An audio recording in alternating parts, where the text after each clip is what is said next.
Photo कर लीजिए, photo कर लीजिए बुके वाली सर, एक बुके वाली फोटो कर लीजिए।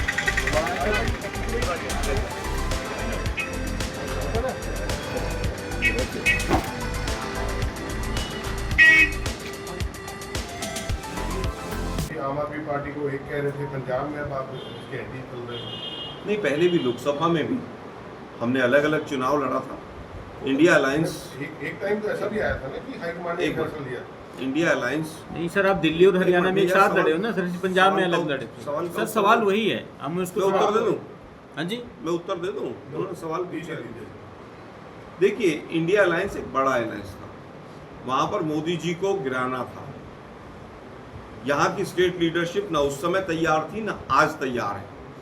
दिल्ली की लीडरशिप से भी जब बात हुई तब भी दो मत थे पार्टी के अंदर, लेकिन इंडिया अलायंस में क्योंकि 40 के करीब दल थे तो उनको साथ रखना इम्पोर्टेंट था, वहां पर हमने उनको रखा। हरियाणा में भी इसी तरह की चर्चा आई कि उनको साथ रखा जाए। हरियाणा में भी एक सकारात्मक बातचीत शुरू हुई, ऐसा नहीं कि बातचीत वहां भी शुरू नहीं, लेकिन वहां की स्टेट लीडरशिप भी कहीं ना कहीं इसके विरोध में थी। और उसके बाद अगर हरियाणा में भी इंडिया अलायंस के मामले में किसी ने पहल तोड़ने की गठबंधन, तो वो आम आदमी पार्टी था। मतलब उन्होंने पहली अपनी लिस्ट जो थी 20 लोगों की, वो अपनी डिक्लेयर की। जी, मतलब आप ये मानते हो कि कांग्रेस जो है मोदी को हराने के लिए किसी भी अच्छी बुरी पार्टी के साथ जुड़ सकती है? नहीं, ऐसा नहीं है कि अच्छी बुरी पार्टी के साथ। फिर आप यहाँ तक एक आम मिनट, आदमी पार्टी को बुरा सुनिए कह ना रहे हैं। भाई, सुनिए ना। बात अच्छी और बुरी की नहीं, जब एक दुश्मन बड़ा होता है उसको गिराने के लिए कई बार छोटे कदम ऐसे भी लिए जाते हैं जिन पर प्रश्न चिन्ह उठते हैं। और मोदी कोई अकेले नहीं, मोदी खुद तो बनारस में हारते हारते बचे, 1.5 लाख वोट से, वो भी 33 कैंडिडेट्स को बैठाकर डीएम और एसपी के माध्यम से, तब हार से बचे हैं वो। तो मोदी कोई ऐसा वो नहीं है, एक गुब्बारा था, मीडिया के साथियों के द्वारा खास तौर पर फुलाया गया और खास तौर पर नेशनल मीडिया के द्वारा फुलाया हुआ, वो गुब्बारा फूट चुका है। अब विषय आता है कि आप क्या औरों से अलायंस करेंगे कि नहीं करेंगे। 1989 के बाद अलायंस की ही गवर्नमेंट्स हैं और मोदी जी के साथ तो जितने अलायंस के पार्टनर्स थे सब छोड़कर चले गए। आज वो नए नए अलायंस के पार्टनर्स ढूंढ रहे हैं। मोदी जी ने जब 2014 में चुनाव लड़ा तो 48 पार्टी थी उनके साथ, आज वो 26, 27, 28, 30 जितनी भी हैं, यही जेडीयू उनके खिलाफ भी थी। जेडीयू ने क्या क्या मोदी जी को नहीं कहा, मोदी जी ने जेडीयू को क्या क्या नहीं कहा। आंध्र प्रदेश के अंदर अभी कुछ दिन पहले अमित शाह जी कह रहे थे कि भ्रष्टाचार मतलब चंद्रबाबू नायडू। 6 महीने पहले मेघालय में जो चुनाव था, वहां पर मोदी जी ने मंच से कहा कि ये सरकार 15 दिन में पूरी जेल में चली जाए, और उसके 3 दिन 4 दिन के बाद, चुनाव के बाद, उन्हीं लोगों के साथ सरकार बनाई। मैं फिर कहूंगा, राज्यवार मुद्दे अलग हैं और कोई भी पार्टी किसी के साथ अलायंस करने के लिए स्वतंत्र है। सर आप कह रहे हैं कि मोदी गुब्बारा फूट गया, आप हरियाणा के क्यों हार गए थे? अभी तो बहुत जल्दी में चुनाव हुआ है। हरियाणा में 2 विषय रहे, कुछ गलतियां, कुछ कमियां हमारी रही, और मोदी जी का गुब्बारा हरियाणा में भी फूटा। मोदी जी की हिम्मत नहीं हुई कि जाके चुनाव प्रचार कर लो। जहां 1-1 महीने पहले चुनाव प्रचार में उतरते थे, इस बार 4 रैलियां की। रोड शो में हर बार उनके वो एम्बुलेंस घुसती थी, इस बार नहीं आई होगी, क्योंकि पूरे हरियाणा में एक भी रोड शो नहीं कर पाए। फिर भी भाजपा जीत गई सर, वो आते 2 सीटें ले मैंने लेते। कहा 2 चीजें हैं, वो तो मुझे भी पता है भाई, जीत गए, है ना। अब सवाल पूछिए ना, आप तंज मत कसिए। 1 मिनट भाई, नहीं, तंज नहीं। आपकी भाषा तंज वाली। मैं 1 मिनट भाई, मैं उत्तर दूंगा, आपके हर प्रश्न का उत्तर दूंगा। मैंने पहला शब्द कहा कि हमारी भी कुछ गलतियां रही, लेकिन मोदी ब्रांड फेल हुआ वहां पर भी। 9.5 साल तक एक मुख्यमंत्री रखने के बाद हटा दिया और उसकी नो एंट्री कर दी।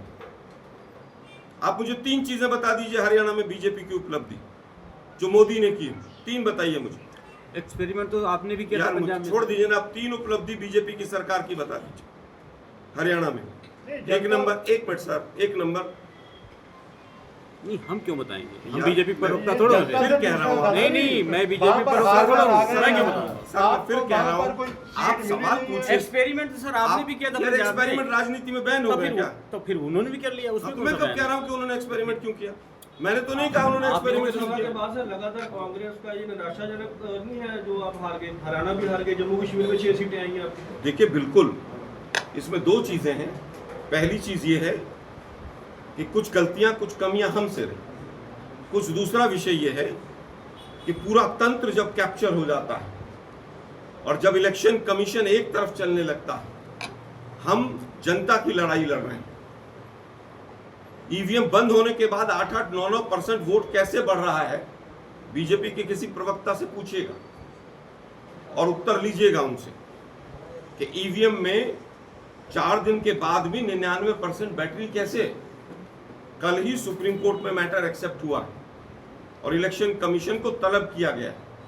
हम दोनों लड़ाई लड़ रहे हैं। उसके बाद भी मैं कहूंगा कि कुछ कमियां, कुछ गलतियां हमसे भी रही। ਕਾਂਗਰਸ ਪਾਰਟੀ ਨੂੰ ਈਵੀਐਮ ਉਦੋਂ ਯਾਦ ਆ ਜਾਂਦੀ ਹੈਗੀ ਆ ਜਿੱਥੇ ਹਾਰਦੀ ਹੈਗੀ ਆ, ਜਿੱਥੇ ਜਿੱਤਦੇ ਉਦੋਂ ਕਿਉਂ ਨਹੀਂ ਈਵੀਐਮ ਯਾਦ? 2018 में जब चुनाव हुआ, हम तीनों राज्यों में चुनाव जीते और शाम को ऐसा ही सवाल एक पत्रकार बंधु ने पूछा।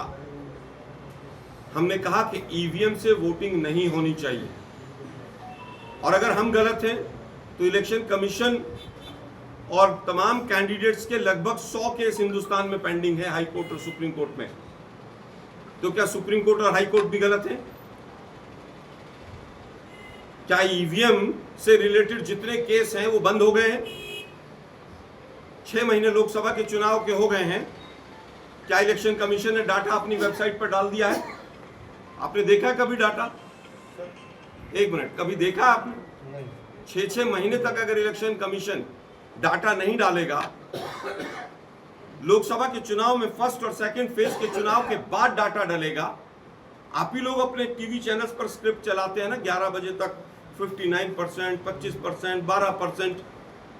सर एक मिनट, अगर आपको परसेंट पता है तो total number of cast vote election commission website पे डालने में 15-15 दिन क्यों लगाता है? ये हमारी कांग्रेस की लड़ाई नहीं, ये लोकतंत्र की लड़ाई है। आप इस चीज को समझें।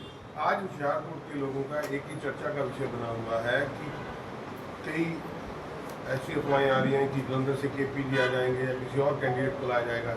क्या आप अपने एमपी कैंडिडेट पे दाव खेलोगे चंद्रबाबू से? ये हमारा इंटरनल मैटर है, अभी से कैसे डिस्क्लोज कर कोई रहे हैं? अलायंस के बारे में सोच रहे हो चंपेवाल के लिए? तो जीत कैसे आप बोल रहे हो कि जीत के लिए कर सकते नहीं, कोई अलायंस नहीं होगा। 4 सीटों पर कांग्रेस अकेले लड़ेगी। मुद्दा क्या रहेगा सर? महिला उम्मीदवार पे दाव लगाएगी कांग्रेस पार्टी या पुरुष उम्मीदवार पे विचार कर रही है? देखिए, महिला और पुरुष हमारे लिए दोनों सम्मानित हैं, कोई भी हो सकता है। मुद्दा क्या रहेगा सर इलेक्शन में आपका? इलेक्शन में जो सरकार का फेलियर है, इतनी नाकामियां जो मैंने गिनाई है, यही मुद्दा रहेगा। शर्मा जी, पिछले काफ़ी समय से देखने में आ रहा है कि कांग्रेस के जो फ्रंटल ऑर्गेनाइजेशन है, चाहे वो सेवा दल है, NSUI है या महिला कांग्रेस है, उनकी सक्रियता कहीं नज़र नहीं आ रही है। तो क्या इस चुनाव में आप इस चीज़ पे भी ध्यान देंगे और इसका क्या कारण रहेगा? मतलब आप चारों फ्रंटल ऑर्गेनाइजेशंस को अलग अलग काम बांटा जाएगा और वो क्या क्या काम करते हैं उस पर नज़र भी रखी जाएगी। आपका सुझाव अच्छा है, स्वीकार करते हैं।